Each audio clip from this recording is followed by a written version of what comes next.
Salut, alors aujourd'hui je voudrais partager un texte sur lequel je suis tombée et qui me parle assez directement. Ma grâce te suffit, ma puissance se manifeste précisément quand tu es faible.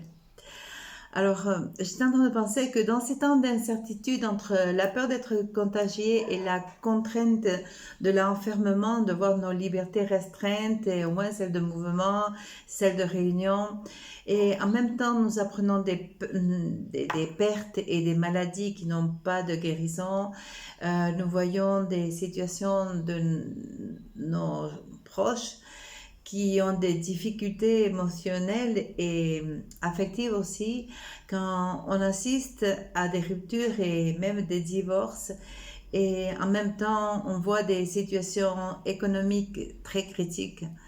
Et je me rends compte de la variété de perceptions qu'on peut avoir parce que ainsi comme on regarde un événement, une situation, c'est comme ça que nous allons penser. Alors, je suis une personne assez positive, je crois au moins. Et jusqu'à présent, c'est bon, ça va, merci. Euh, et comme tout le monde, il me pleut des infos et des demandes de prière sur mon WhatsApp. Et comme toi, je suis sûre que je suis secouée de mauvaises nouvelles, de déceptions même et de douleurs profondes à certains moments. Et parfois, je vois les choses venir. Et d'autres fois, je suis complètement prise au dépourvu.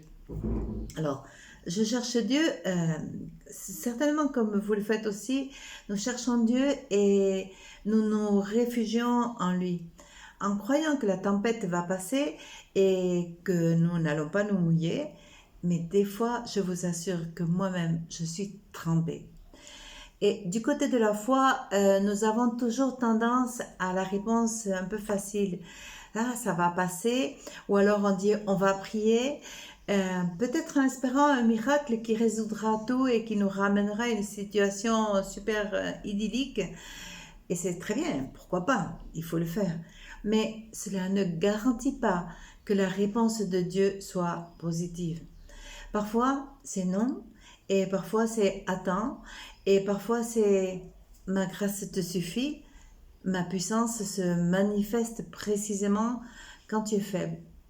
Alors, la réponse du Seigneur ne résout pas toujours tous nos problèmes. Et que se passe-t-il lorsque ta santé ne s'améliore pas, lorsque ta situation familiale se détériore? Que se passe-t-il quand tu n'as plus d'économie? Que se passe-t-il quand tu vieillis et quand on est délaissé ou quand on te laisse seul ou seul? Alors comment réagir? Silence? Quoi faire?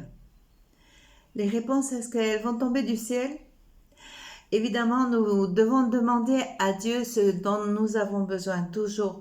C'est ce qu'il nous dit dans Jean, et il nous dit, voici que l'assurance que nous avons devant Dieu, c'est si nous lui demandons quelque chose d'accord à sa volonté, il nous écoute et nous savons qu'il nous écoute et nous avons aussi la certitude d'obtenir ce que nous lui avons demandé. Ça, c'est 1 Jean 5, 14 et 15.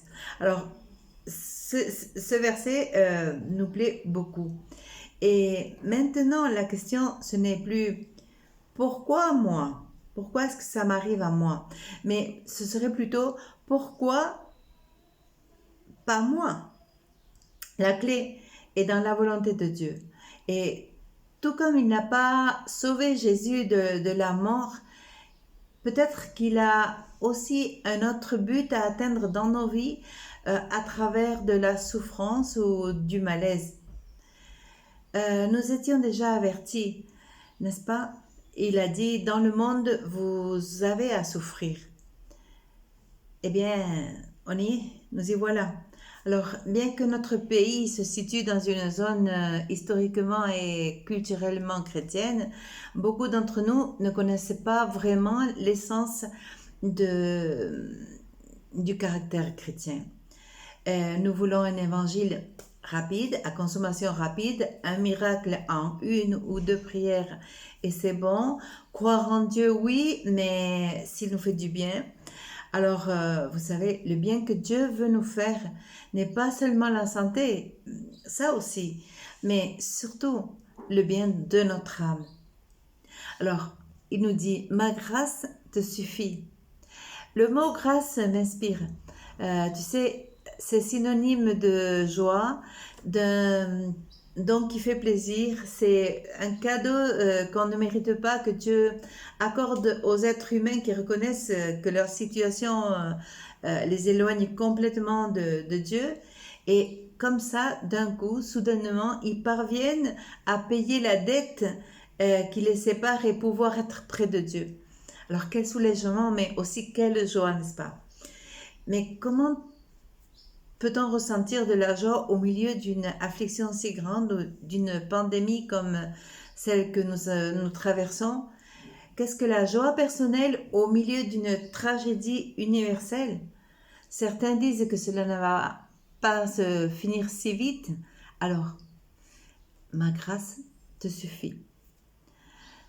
Alors j'aimerais bien que l'exemple de l'apôtre Paul nous serve parce que comme tous, il avait des mauvais moments, il a été malheureux à certains moments de sa vie et il avait des moments où il était en manque et où sa santé même était défaillante, où il a prié mais ça ne s'arrangeait pas et il n'avait plus beaucoup de ressources sur lesquelles compter et même les gens l'avaient laissé tomber.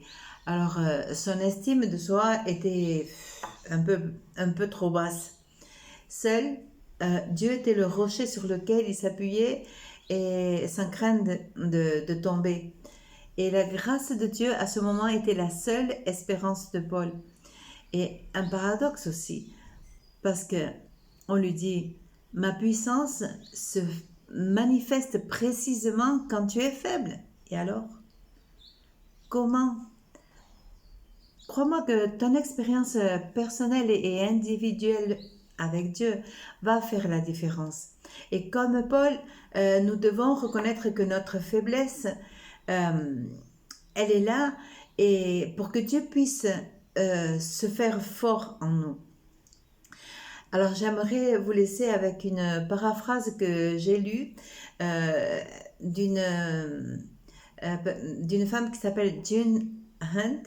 Et à propos de ce passage, et cette paraphrase m'a beaucoup plu.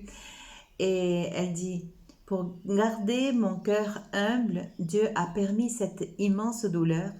J'ai bu à la coupe de l'affliction et le soulagement n'est pas venu. En élevant ma prière pour la santé, j'ai trouvé que ta parole du ciel est descendue. Et dans ma faiblesse, il y a du pouvoir. C'est le chemin de ton amour. Maintenant, on n'écoute plus les pourquoi, car je peux voir ta vérité. Dans la faiblesse, je me reposerai, et en Christ, je confierai. Alors, je vous dis jusqu'à la prochaine fois, mes amis, et je souhaite vraiment que la grâce de Dieu soit suffisante pour chacun de vous, comme elle est vraiment suffisante pour moi. À bientôt.